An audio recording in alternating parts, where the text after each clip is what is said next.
Summer League has begun, and there are some early takeaways. We'll be covering Summer League a good amount on the channel. We did a few roster reactions before the 4th of July. May do more of those, I don't know. But for true basketball sickos like you and I, Summer League is a must-watch event, basically nightly in the month of July. It's always one of my favorite things to tap into.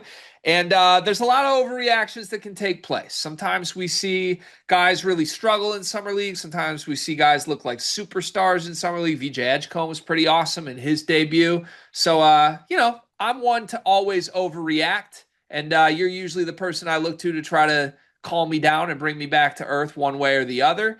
But it's fun. I think it's fun to react to what happens in summer league and act like it matters for the future of players' NBA careers.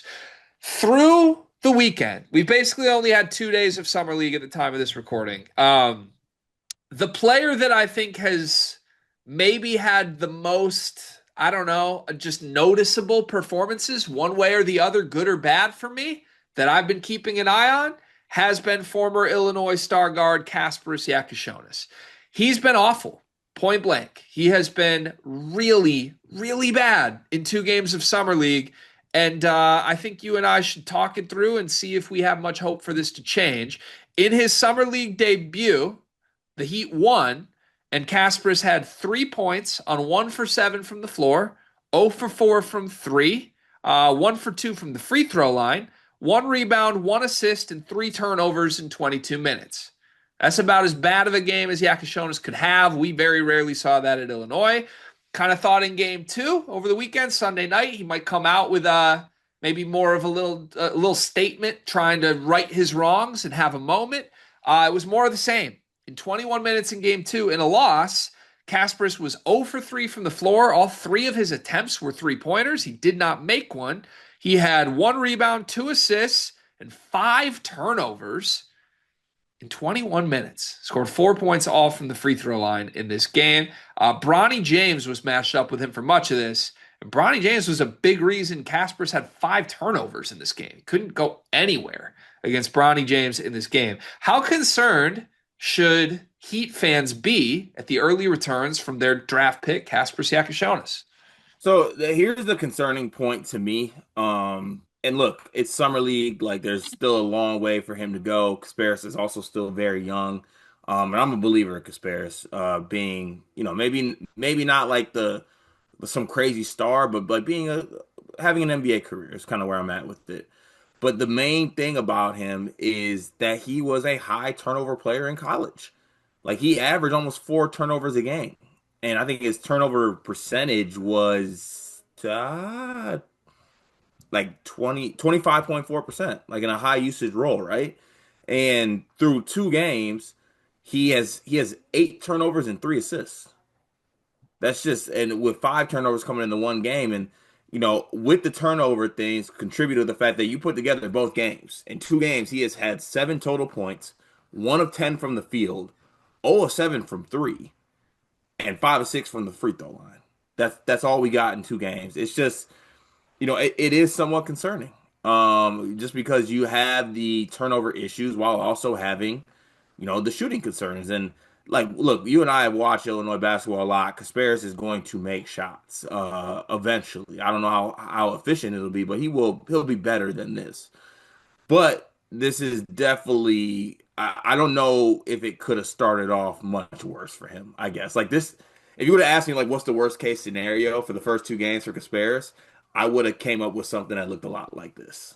Yeah, this is my fear. So, if you watched our pre-draft coverage, I was about as negative on Kasparas as you could be. I ranked him very, very lowly in my overall draft mock boards. I thought he was a great college player, and honestly, what Brad Underwood did with him in his 1 year at Illinois was wildly impressive. He got the best out of him, made him look really good. And if there is a spin zone for any Illinois fans watching this, you have my blessing. Use the spin zone. Brad made this very problematic basketball player look incredible. And Brad deserves some credit because Brad Underwood first options are always going to look good in college.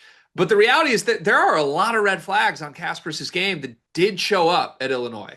He can't really create shots outside of step back threes. We knew that. We discussed that. It was one of the biggest problems of his game.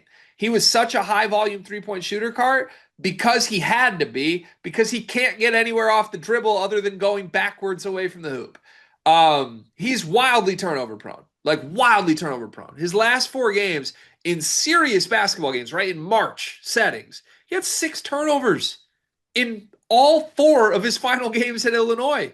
In those games, he had 0 assists in one, 4 assists in one, 2 assists in one, but 6 turnovers every game.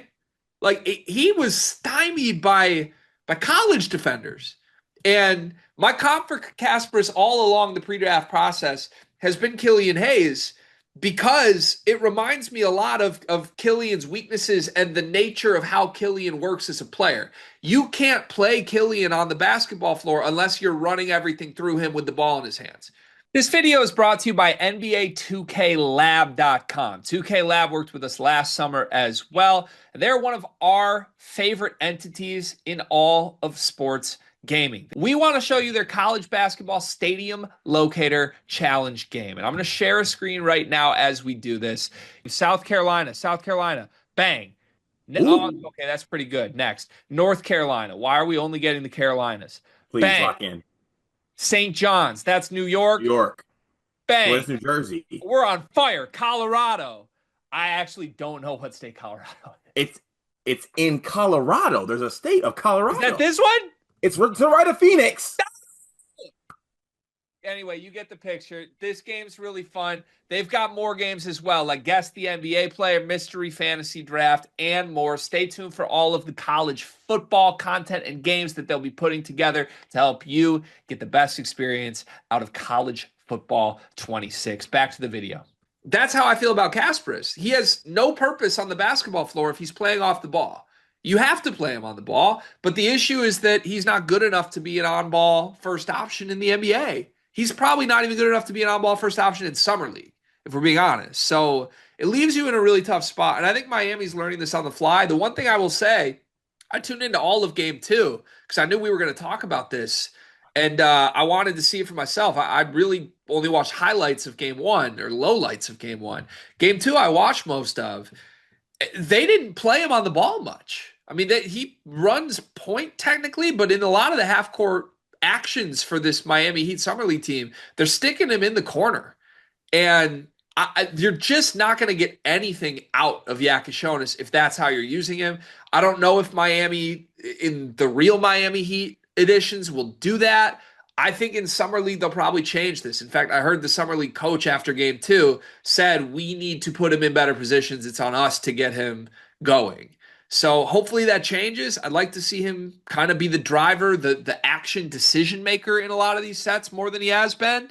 And I will say, if you're looking for any silver lining, if you remember back to his first few couple games at Illinois, it was similar. I mean, he wasn't this bad, but 2 of his first 3 games, he didn't even attempt a 2-point field goal at Illinois. And I remember talking about it where you and I were like, this dude's not aggressive enough. He's passing up wide open looks. It just doesn't feel right. Once he got his feet under him, he was a totally different player. I would guess that happens by the end of summer league, but man, these early returns, Cart, like going up, just point like one-on-one, your matchup is Bronny James tonight. Kasparas could go nowhere. And Bronny is nowhere near an NBA player. And if he's struggling like that against this level of player, I don't see how he creates space at the NBA level. Yeah, and look, it's the shooting combined with the turnovers, like you stated, right? It's like, you can deal with the turnovers if you're making shots and making plays, but I mean, the game against the Lakers, the game started off with a Kasparas turnover. Yeah. Like, you tried to spin, and Bronny just took that shit and went to the other end and dunked it. So it's like, I don't know. Obviously, there's a good amount of summer league left to be played. You want to see him take some steps, but I think a lot of the concerns that you brought up and a lot of concerns people have about Kasparas, you see pretty evident in these first 2 games. In the You worst, said he's 0 for 7 from 3 in these 2 games. Is that he right? is 1 for 10 from the field, 0 of 7 from three, and 5 of 6 from the free throw line. 8 turnovers total to 3 assists, with 5 of those turnovers coming in that Sunday game against the Lakers. So you add those 7 3-point attempts to his 170 attempts at Illinois last year. Going back through his last year of basketball, he's now shooting 30% from 3. 30. 30. He's a volume chucking point guard that is shooting 30% from three in his last year of playing basketball in America. Um, I don't see it, Cart. Not good. Not good. Like, doesn't it just because the 1 month and a half where he was awesome in Illinois, he was just making all his threes, right? Yeah. So, like, doesn't this Making the just come step down back. to he has to make all his step back threes? Let me tell you, there is something about believing in a point guard who gives you step back threes and he doesn't make those step back threes. Yeah, it's Caspillian like, isn't it? How you say Killian Hayes in Lithuanian? I don't know. Do you like my spin zone? Should Illinois fans already be pivoting to like, look what Brad did with this very flawed player? I Yeah, like that it's spin zone. time. It's time to pivot now. I Yeah, think that's a good spin zone. pivot now. By the way, like Terrence Shannon Jr. can't even crack an NBA rotation, but Brad Underwood had him looking like the best player in the country. Pivot right now, and also send a shot at Dusty May somehow. Yeah, you should. Yeah. Honestly, it makes me fear for Morez.